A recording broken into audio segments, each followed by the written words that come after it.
Thanks everybody for attending. My talk today is a little bit of a grab bag of projects and sort of data products that we work with and I've put together over the last couple of years. And as well as I'm going to talk a little bit about what the U.S. Fish and Wildlife Service does. So, look at this.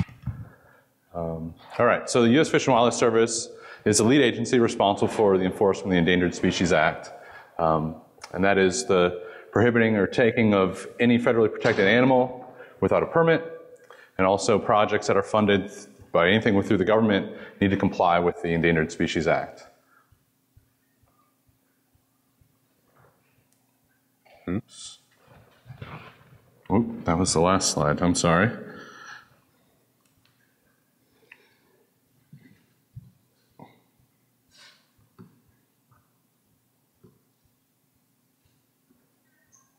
Okay, back to here.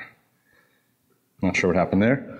Okay, so Endangered Species Act, how it works. Species is petitioned to be listed, to be on the endangered species list. That can either be internally from our own agency or through a public petition process. Once a species is on the list, then my agency works actively to enhance habitat, improve habitat conditions for the species with the ultimate purpose of getting it off the endangered species list. My office is located in Asheville, North Carolina, and we're comprised of about 20 people. We have species lead biologists. Those are biologists that work directly with a species to improve its habitat conditions. Environmental review biologists, that's biologists that work to ensure that development projects comply with the Endangered Species Act. Partners biologists work with not-agency partners. And then down at the bottom, you'll see GIS. And so that's where I've come in. I kind of work with all aspects of the office, sort of interjecting where I can to help improve our understanding, our data, and communication within everything that we do.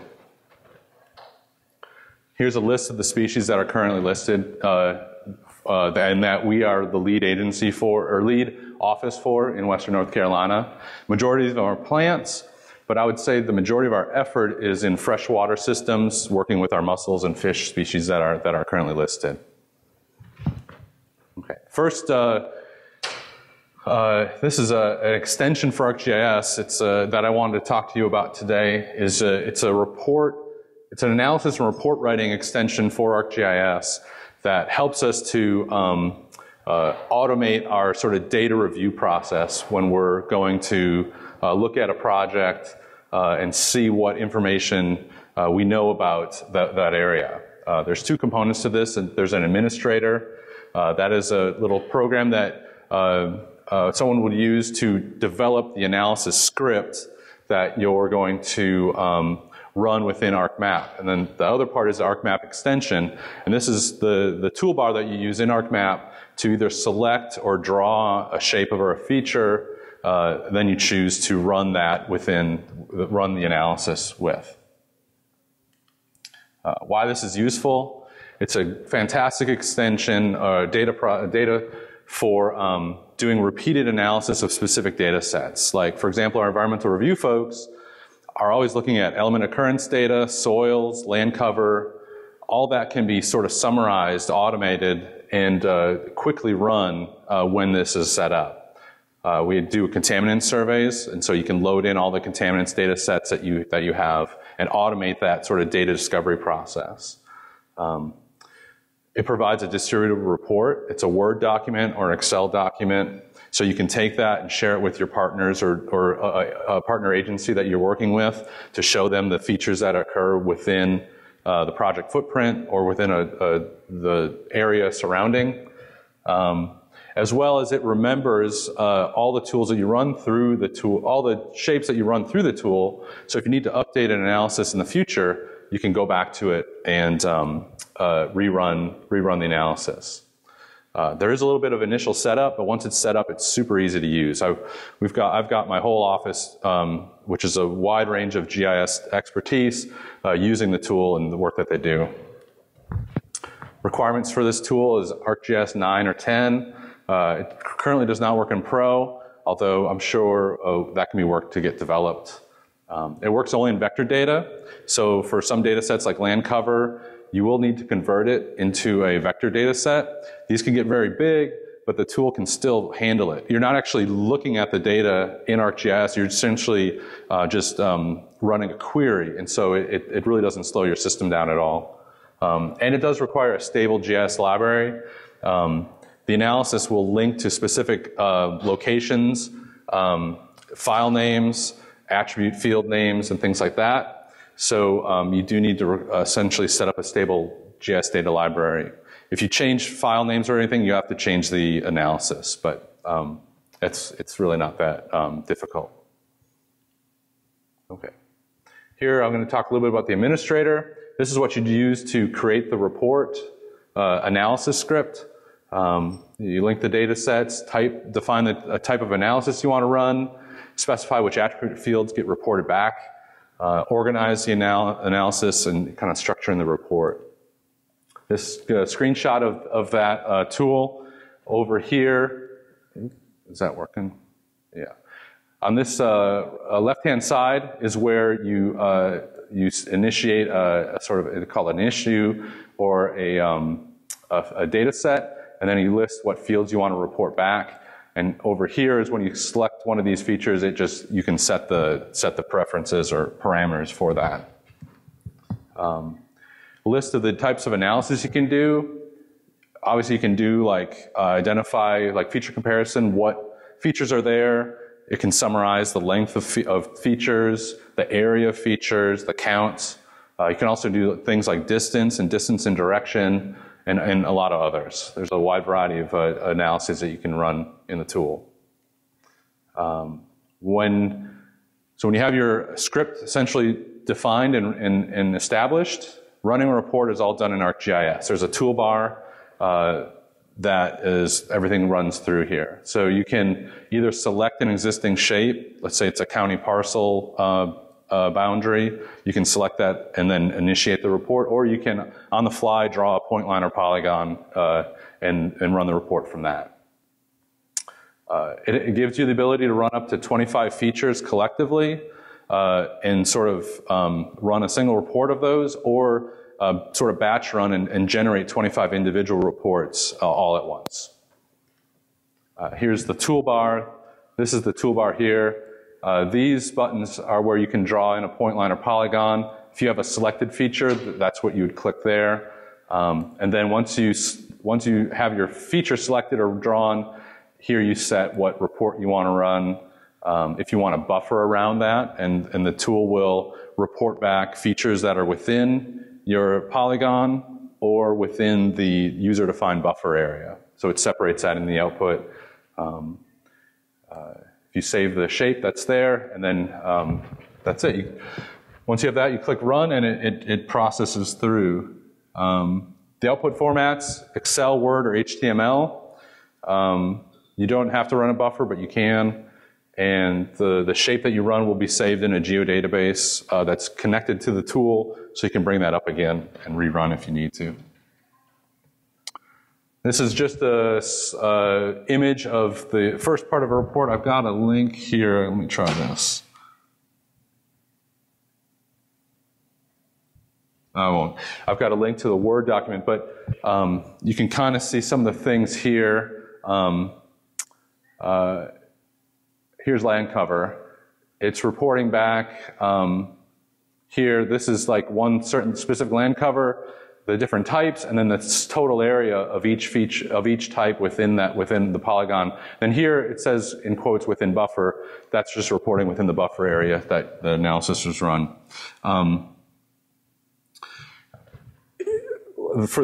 For our project review analysis that we run, I think it would take me manually to summarize all this information a day or two. And a typical project will run in a matter of seconds. It is really fast, and it is quite amazing how much information it can summarize in a quick way. Okay, so I'm going to shift gears.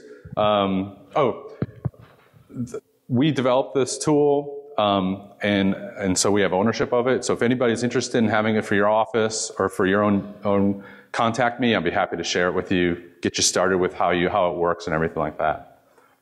Now I'm going to shift gears and talk about the other major part of my job, in which I do a lot of spatial modeling. And so I'm going to talk to you about two different products that I put together. The first of which is an aquatic species modeling effort that I did statewide in North Carolina.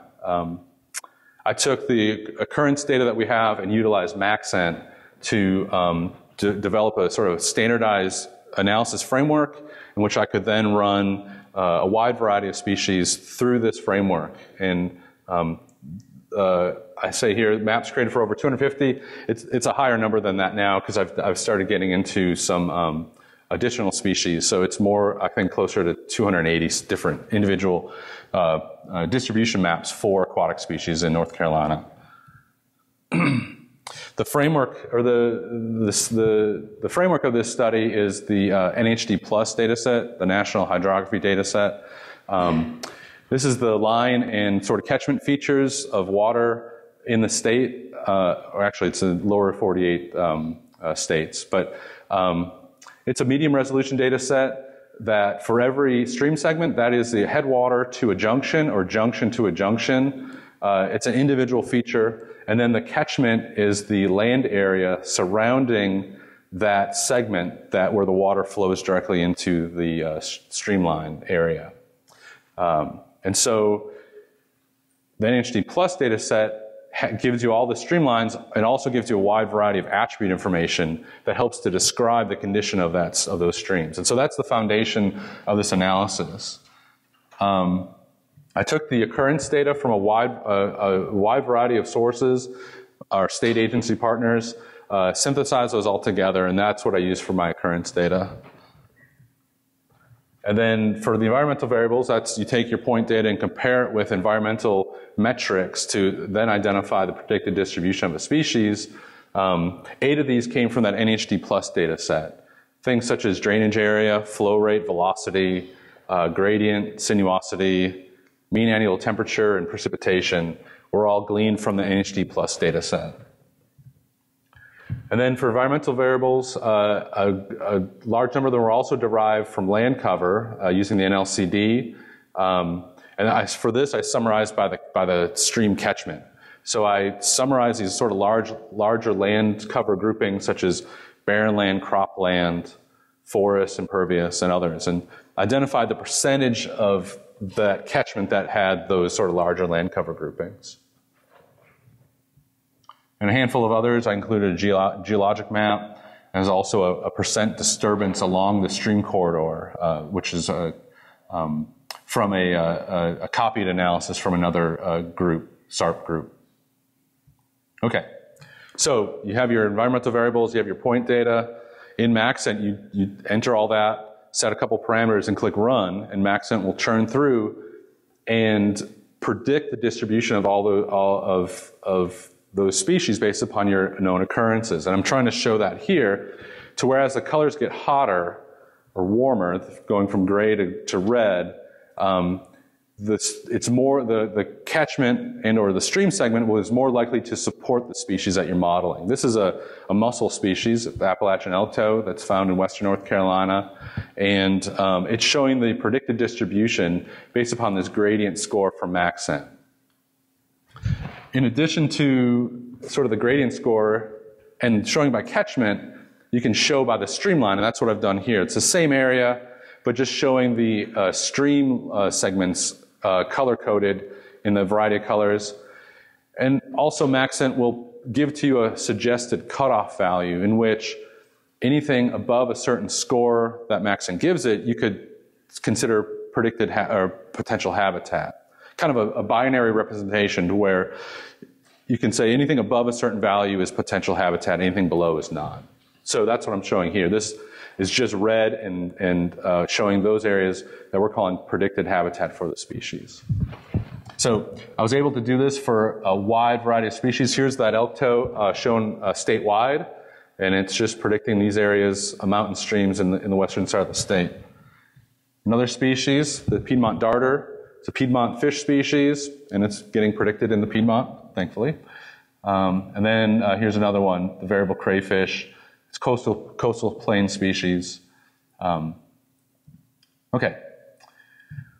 So I was able to do this for well over 200, and I guess 289 is the current count.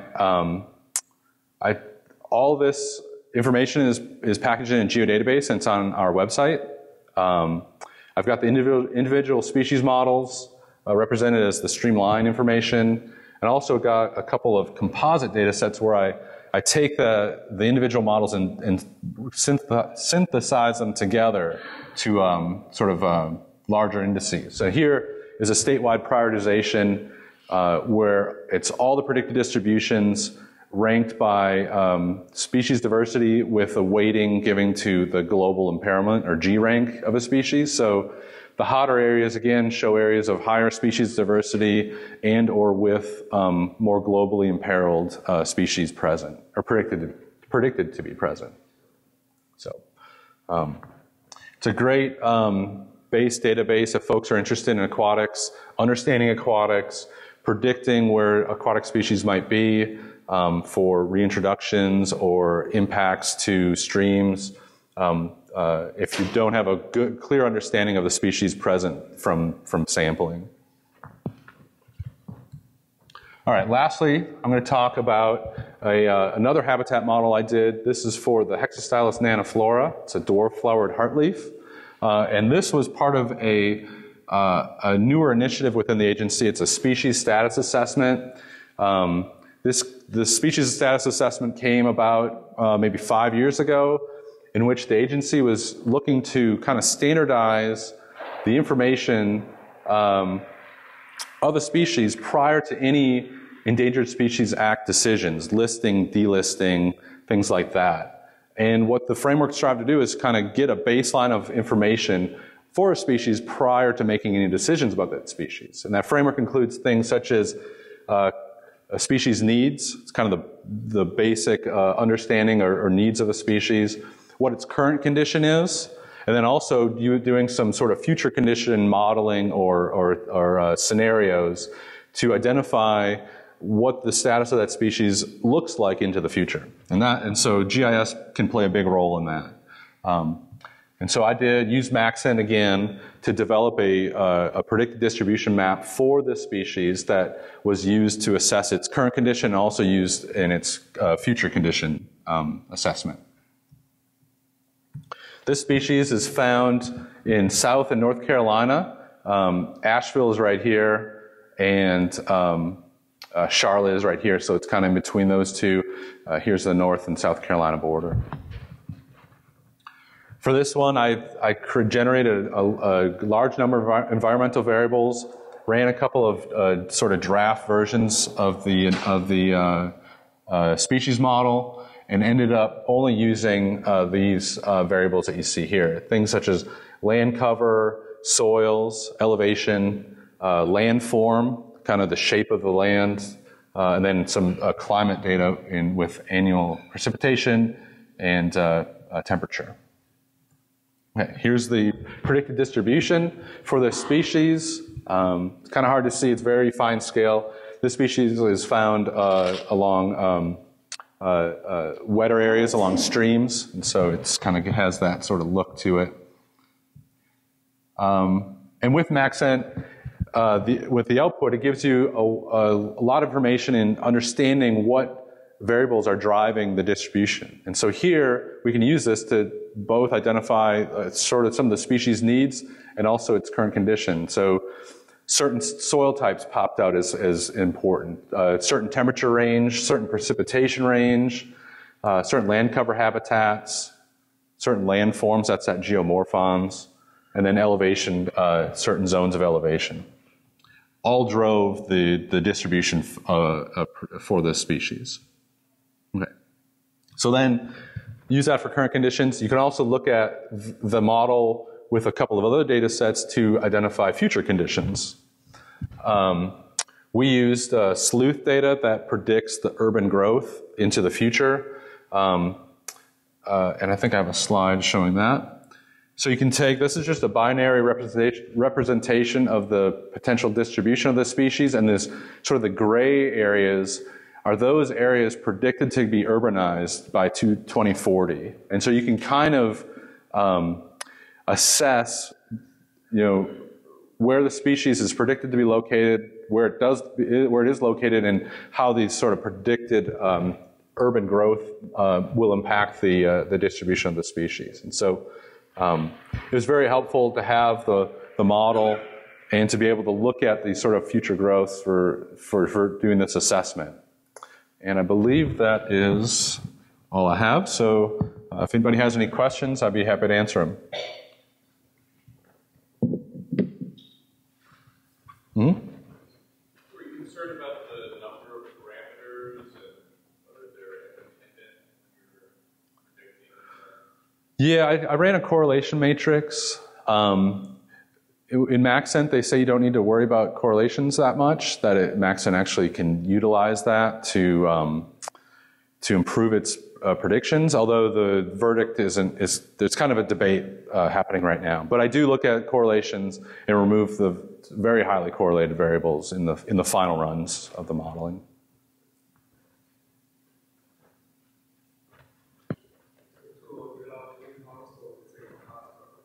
Sorry?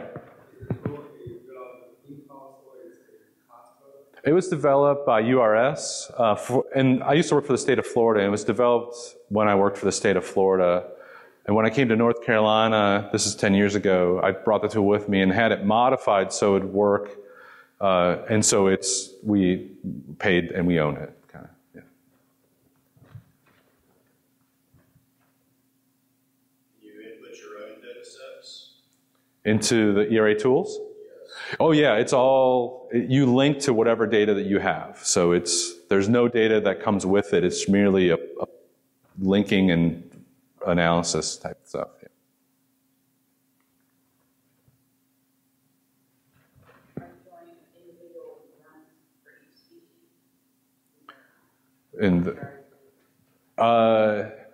We do it whenever a project or comes up, we will run the tool. So it's as needed, kind of. Does that answer your question? Are you talking the ERATools or the Max? Those are individual runs. Yep. Yes. Sure. Oh yeah. Mm-hmm. Yep. That one statewide map, we sort of overlapped everything. Yep. Mm-hmm. Yes.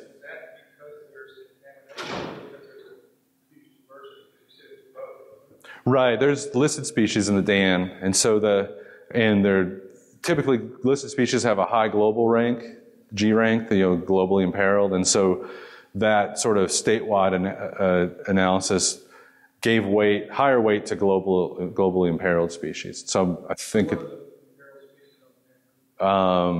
a log perch, I think, in the Dan. I think. No, that's the spill independent. The species have been listed for a while. So one species could generate that color? Yes. If it's a endangered species, our highest ranking, it would likely throw a stream segment into one of the hotter colors. Yeah. And that's just by design.